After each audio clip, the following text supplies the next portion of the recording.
Zik FM, ma radio, numéro 1 au Sénégal. Zik FM.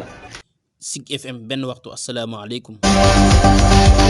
li gën a fës ci xibaar yi bokk na ci xale yu jigéen yi nga xam dañoo bëgg borom kër te mënuñu ko am loolu nag metti leen lool ba tax ñu wàcc ci mbedd mi ngir wane seen naqar waaye joxañ baaraamatuma xale yu góor yi nga xam nanguñu takk dañu déglu ko yër seen kàddu.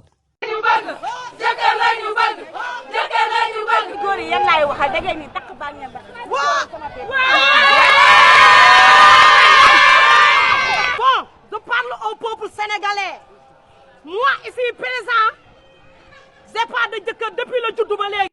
ñu bëgg jëkkër la ñu bëgg jëkkër la ñu bëgg. góor yi yan laay waxal da ngeen ni takk baa ngeen ba. Bon, je parle au peuple sénégalais. Moi ici présent, j'ai pas de jëkkër depuis la juddu ba léegi.